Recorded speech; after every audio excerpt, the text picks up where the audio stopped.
am the Chief of Police in Cobb County, Georgia. I want to welcome everybody and thank you for your interest in this story.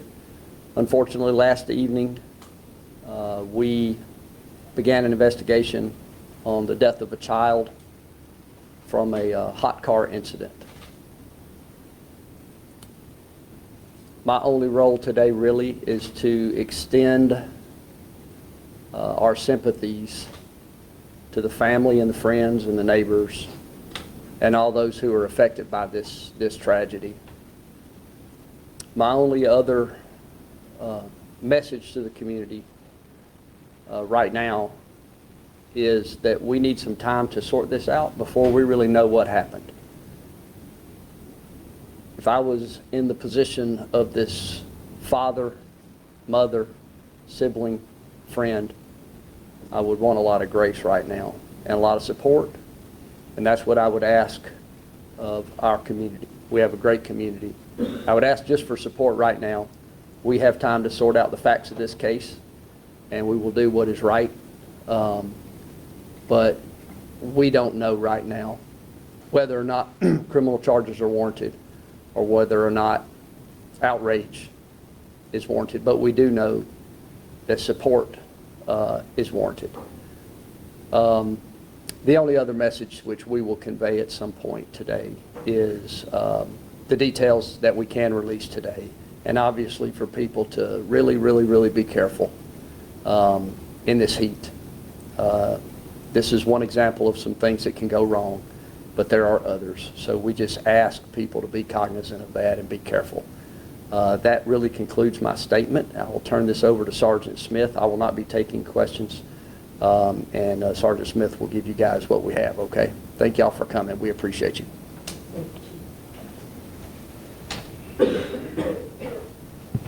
Good morning.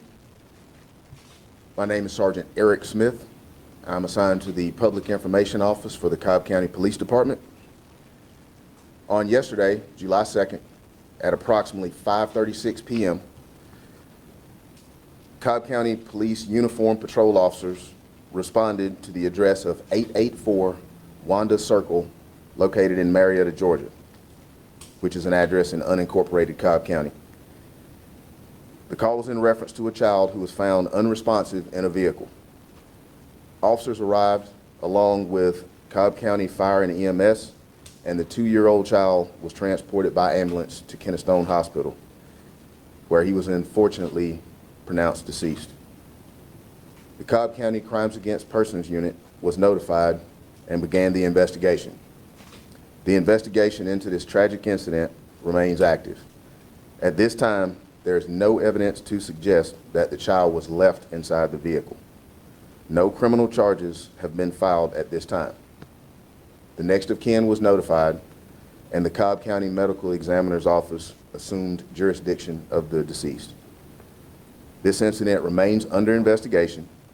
Anyone with information is requested to call the Cobb County Police Department's Crimes Against Person Unit at 770-499-3945.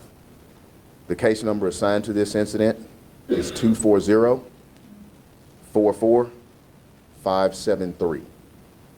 At this time, I will open the floor for questions, but keep in mind this is in the very early stages of this investigation, so there is some information we simply do not have. Sergeant Smith, you talk about yes, ma'am. Just the demeanor of the parents, how they're doing, how the family is doing. As a parent, I can certainly sympathize that I'm sure they're very upset and distraught, but I have not had an opportunity to meet with them, so I don't have an exact answer for that question. Yes, ma'am. Smith, do you know how long the toddler was in the car and how hot it was? We do not know how long the child was in the car. As far as the temperature, it was, again, about 5 o'clock yesterday, which is still very hot, so it was well in excess of 90 degrees ambient temperature. I cannot comment as to what the temperature inside the vehicle would have been. Did the little boy live in that home, or were he and his family visiting that home? I do not have an answer to that, but I can check into it and possibly follow up. Detectives on scene yesterday said that they believed it was the toddler had been in there for a couple of hours? Would you say more than an hour? I do not have that information. We can find that out and try to follow up. Do you know if the child was with a parent, a family member in the car that was driving it, or The car was parked at the time, from what I understand. who was the driver? I do not have that information. Was the owner of the vehicle? Do not have that information. But again, the report, the case number was given earlier. So at this time, that concludes questions, and thank you all for coming out. Thank you. Okay.